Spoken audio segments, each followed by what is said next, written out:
The church was quiet, too quiet. The tiny white casket at the front looked so small it made my chest cave in just to glance at it.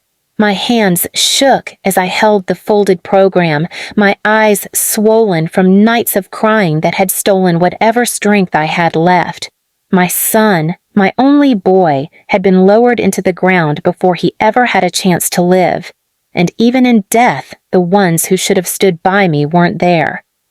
Every time the door creaked open during the service, a part of me looked up, hoping maybe my parents had come, hoping maybe they'd sit in the back row, even if just for appearances. But the doors always revealed strangers, neighbors, or co-workers offering quiet condolences. My parents never came. My sister never came. Please subscribe to our channel and tell us in comments from where are you watching this video. The pew beside me felt too empty, too heavy, as if their absence was louder than any organ playing. When the priest closed the service, I held my baby's photograph in trembling fingers, whispering an apology I knew he couldn't hear. "I'm sorry you had to leave this world without love, at least from them." Tears blurred the image until it looked like he was fading again. I stepped outside into the raw gray of the day, the air thick with drizzle, people murmuring around me. Some avoided eye contact. They didn't know what to say. Others hugged me, saying, "Stay strong," like words could patch the hole in my chest. And that's when my phone buzzed. It was my sister, Lindsay. The screen lit up with her name and a selfie she had taken in a glittering dress. Against my better judgment, I answered. Her voice came sharp, careless, almost annoyed. "So, is it done yet? The funeral thing? Mom said you made it all dramatic." My throat closed. He was my son. He deserved more than this silence. She laughed, an ugly sound that cracked like glass. "Oh, come on. It's just a baby. Everyone moves on. But you know what doesn't wait? My wedding. You remember that trust fund Dad put in your kid's name? Yeah, we need it. Mom says it's only fair. I'm alive." He's not. The world tilted under me. My knees locked, the drizzle turning colder on my skin. "You're asking me this while I'm standing outside his funeral?" Another laugh. This time, Dad's voice cut in over the line. "Don't act like we're monsters. That money was always meant for family. You think wasting it on a grave matters more than celebrating your sister's future? Get it through your head. Your baby's gone. Your sister's life is what matters now." I stood frozen on the church steps, my son's photograph pressed to my chest, rain sliding down my cheeks mixing with tears. Their words pierced deeper than the loss itself, as if my grief wasn't valid, as if my boy had been nothing but a placeholder to them. People around me stared, catching enough of my broken whispers into the phone to understand. Some turned away, embarrassed for me. Others glared at me like I should hang up, should protect myself. But I couldn't move. My own parents had just erased my child's existence with a sentence. The call ended with Lindsay's smug voice. "We'll be at your place in a week. Get the paperwork ready. Don't make this harder than it needs to be." The line clicked dead. I sank onto the cold stone steps, clutching my son's picture to my chest like it was all I had left.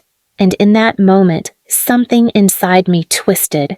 My grief hardened, my sorrow curdled into something sharper. I whispered to the wind, to the rain, to the ghost of my little boy. "They think I'm weak. They think you meant nothing. But I'll make them remember you. I'll make them choke on every word they just said." The storm didn't answer, but my own heart did. And it told me their time was coming.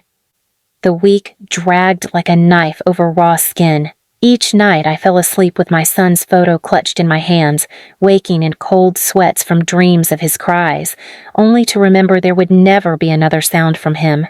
My apartment was quiet, too quiet, except for the low hum of the fridge and the occasional creak of pipes.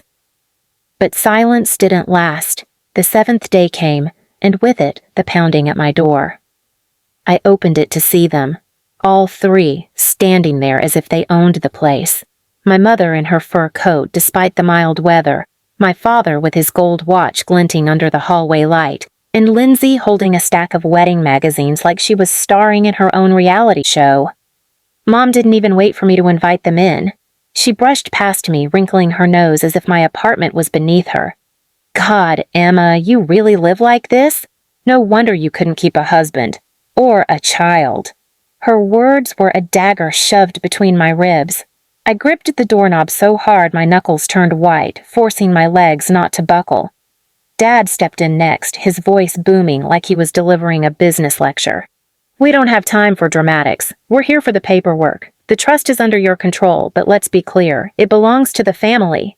Your sister's wedding is next month, and that money will secure the kind of future she deserves. Lindsay dropped it into my armchair like she owned it, flipping a page in her magazine, smirking. Don't drag this out, Emma. You've had your pity party. Time to do something useful for once in your life. I stared at them, my heart hammering in my chest. The nerve of them. My baby wasn't even cold in the ground, and they were here demanding his inheritance, his only legacy, like it was theirs to split. You weren't at his funeral, I whispered, voice shaking but sharp. Not even for an hour, not even a flower. And now you show up to take what belonged to him? Mom rolled her eyes, pouring herself water from the pitcher on my counter. What's the point of sitting in a church crying over a baby who barely lived? That money could actually help someone. Your sister's wedding will be remembered. Your child won't. The room tilted. My vision blurred with rage. Don't you dare say his name like he was nothing! Dad waved his hand like he was swatting away a fly. We raised you. We fed you, and you turned out like this. Always ungrateful. That money isn't yours, Emma. You're just a custodian. It was meant for family needs, and Lindsay's wedding is the family's biggest need right now. Lindsay leaned forward, her smirk growing crueler. Let's not pretend, Emma. You can't even keep a baby alive. Maybe I deserve that trust because at least I won't waste it. Something inside me snapped. My breath came in ragged bursts. My nails dug into my palms until they hurt. They thought they could stomp on his memory, erase him from existence, and walk away richer. I stood tall, staring each of them down. You'll get nothing from me. Not a cent, not even a signature. Mom laughed coldly, setting her glass down with a sharp clink. Then you'll be forced. We've already spoken to a lawyer. If you don't comply, we'll sue you for the trust. And trust me, Emma, no court is going to side with a broke single mother who can't even provide a proper home. Her words felt like slaps, but I held my ground. Go ahead, try me, because the only thing you're going to prove is what kind of monsters you really are. Dad stepped closer, his cologne stinging my nose, his shadow swallowing me whole. He lowered his voice, but it still sliced like glass. You think anyone cares about your sob story? You were always a failure, Emma. Always second best. Now be smart for once and sign the papers before we destroy you. I locked eyes with him, my jaw trembling but unbroken. You already destroyed me. But what you don't realize, what you'll never see coming, is that you can't destroy someone who has nothing left to lose. For the first time, I saw it. A flicker in his eyes. Not fear, not yet, but uncertainty. They left my apartment that night in a storm of slammed doors and muttered insults, convinced they had cornered me, convinced I would bow. But as their footsteps faded down the hall, my chest heaved with something new. Resolve. I looked at my son's photo on the table, his soft face, his tiny fingers, his whole future stolen, and I whispered through clenched teeth, They think they can erase you. They think they can take what was yours. But I will make them remember you in a way they'll never forget. The storm outside rattled the windows, thunder rolling like a promise. And in that thunder, I began to plan. The courthouse steps gleamed in the morning sun, buzzing with reporters, attorneys, and people who thrived on gossip. My parents had done exactly what they promised. They filed a lawsuit against me for my dead son's trust. They didn't come quietly either. They strutted into the courthouse days earlier, making sure the community knew they were reclaiming what was rightfully the family's. They underestimated one thing. I wasn't walking into this fight empty-handed. Inside the courtroom, the air was thick with tension. My parents sat smugly at their table, Dad in a tailored suit, Mom's pearls gleaming under the lights, Lindsay powdering her nose like she was the star of a show. They whispered to each other, chuckling, while I sat alone at my table with nothing but a folder of documents in front of me. Dad leaned back in his chair, smirking at me across the aisle. "Ready to lose everything, Emma?" Mom tilted her head, her voice syrupy and venomous at once. "You should have signed when you had the chance. Now we'll take it all and show everyone what a selfish, useless mother you are." The judge entered, and silence swept the room. My pulse pounded in my ears. I wasn't just fighting for money, I was fighting for my son's memory. Their lawyer started, painting me as unstable, reckless, and unfit to manage the trust. He argued the money should go to a more valuable family cause, my sister's wedding. Each word made the gallery shift uncomfortably, but my parents beamed like they were untouchable. When it was my turn, I stood slowly. My voice shook at first but grew steadier with each word. "You've heard their story," I said, pointing to my parents. "Now, let me tell you the truth." I laid the first stack of papers on the table, the receipts of every hospital visit I had made with my baby, how I drained my paycheck to cover treatments when insurance failed us, how I skipped meals to make sure he had what little comfort I could provide. I read aloud doctor's notes that described my dedication, my sleepless nights, and my refusal to give up on him. Then I held up the funeral bill. I paid for this alone, and while I stood at his casket, they were nowhere. They didn't come, they didn't call, they didn't even send a flower. Gasps rippled through the gallery. My parents shifted uneasily, their smiles cracking. I pulled out the next piece of evidence. Screenshots. Texts my sister had sent me, bragging about how the money should be hers because it's just a baby. I read them aloud, each word echoing through the courtroom. "It's just a baby. He doesn't matter. My wedding does."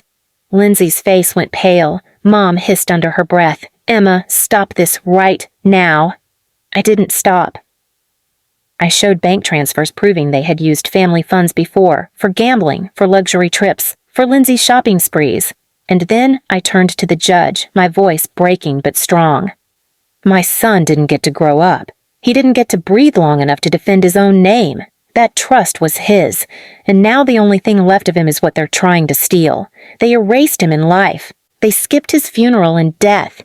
If you let them take this money, they will succeed in erasing him completely. The room was silent except for the sound of Lindsay's shallow breathing. The judge's gavel struck once. "Enough! I've heard all I need to hear." My parents tried to protest, but the decision came swift and sharp. The trust remained untouched, in my control. Every word of their lies had collapsed under the weight of truth.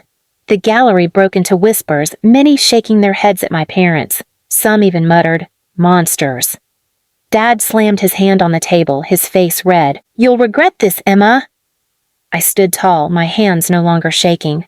"No, you'll regret underestimating me. You'll regret erasing your grandson for a wedding that no one will remember."